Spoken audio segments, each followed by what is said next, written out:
तो नमस्कार दर्शक मित्रों, स्वागत है तमारू अमारी आ यूट्यूब चैनल में। तो मित्रों, पोलीस कोन्स्टेबलनी जे छे लेखित परीक्षा ताजेतरमां ज गई है, त्यारे मित्रों छे आपणे पोलीस कोन्स्टेबलनी परीक्षामां उपयोगी साबित थई शके ते माटे छे आपणे छेल्ला 6 महीनाना करंट अफेर्सनो विडियो मूकेलो हतो। तो ते विडियोमां तमे जोयुं हशे जे पण मित्रोए तेमांथी बेठे बेठा 5 प्रश्न छे आ विडियोमांथी आव्या हता। आपणे मित्रों छे आमां आईएमपी प्रश्न छे ते मूकेला हता। तो तेमांथी बेठा 5 प्रश्न छे आ एक ज विडियोमांथी मळ्या हता। तो आपणे आ विडियोमां छे आ क्या 5 प्रश्नो मळ्या हता तेना विશે माहिती मेळववाना छे। तो चालो आपणे विडियोनी शरूआत करीए। तो पहेलो प्रश्न तमे जोई शको छो के ताजेतरमां ज नीति आयोगना उपाध्यक्ष तरीके छे ते नीचेना पैकी कोनी निमणूक करवामां आवी हती। तो तेमां मित्रों जवाब आवतो हतो अशोक कुमार लहेरीनो। तो आ प्रश्न छे आपणा विडियोमां आवेलो हतो। ताजेतरमां जे नीति आयोगना उपाध्यक्ष माटेनो जे प्रश्न छे ते तमे नीचे जोई शको छो, अशोक लाहिरी छे तेमां जे जवाब आवे छे।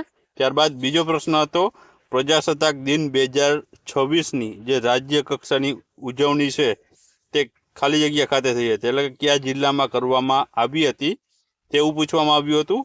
તો આમાં જવાબ મિત્રો વાવ-થરાદ જિલ્લો આવે છે। અહીં તમે નીચે છે તેનું પ્રૂફ જોઈ શકો છો। આ પ્રશ્ન પણ આ વિડીયોમાંથી બેઠે બેઠો છે પૂછાયેલો હતો।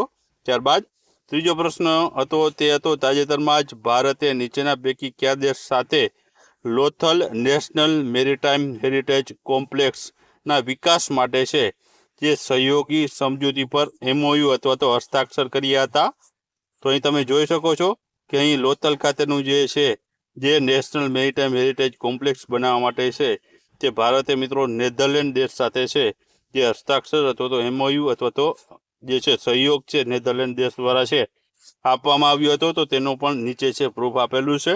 ત્યારબાદનો પ્રશ્ન હતો કે મુખ્યમંત્રીશ્રીએ ગુજરાતી ભાષા માટે વર્ષ 2024નો જે છે સાહિત્ય ગૌરવ પુરસ્કાર છે તે ખાલી જગ્યાને એનાયત કર્યો હતો। તો મિત્રો 2024નો જે સાહિત્ય ગૌરવ પુરસ્કાર છે તે પ્રવીણ દરજીને આપવામાં આવ્યો હતો। અને નીચે તમે જોઈ શકો છો આપણા વિડીયોમાં પણ છે આ બેઠે બેઠો પ્રશ્ન છે તે પૂછવામાં આવ્યો હતો। તો ત્યારબાદ આપણે જે પાંચમો પ્રશ્ન પૂછવાનો હતો તે જોઈએ। તો વર્ષ 2026ને ગુજરાત કયા વર્ષ તરીકે ઉજવવાની જાહેરાત કરવામાં આવી છે? તો આમાં જવાબ આવે છે પ્રવાસન વર્ષ તરીકે છે 2026ના વર્ષને ઉજવવાની જાહેરાત કરવામાં આવી હતી। ને આ પ્રશ્ન પણ આપણા જે છેલ્લો જે વિડીયો મૂક્યો હતો તેમાં આ પ્રશ્ન પણ રહેલો હતો। તો આ 5 પ્રશ્નો હતા, આ 1, 2, 3, 4 અને 5 આ 5 પ્રશ્ન જે છેલ્લો વિડીયો મૂક્યો હતો તેમાંથી બેઠે બેઠા પૂછાણા હતા। આ ઉપરાંત અન્ય પ્રશ્નો પણ આપણા જે કરંટ અફેર્સના રેગ્યુલર વિડીયો આવે છે તેમાંથી પૂછાણા છે।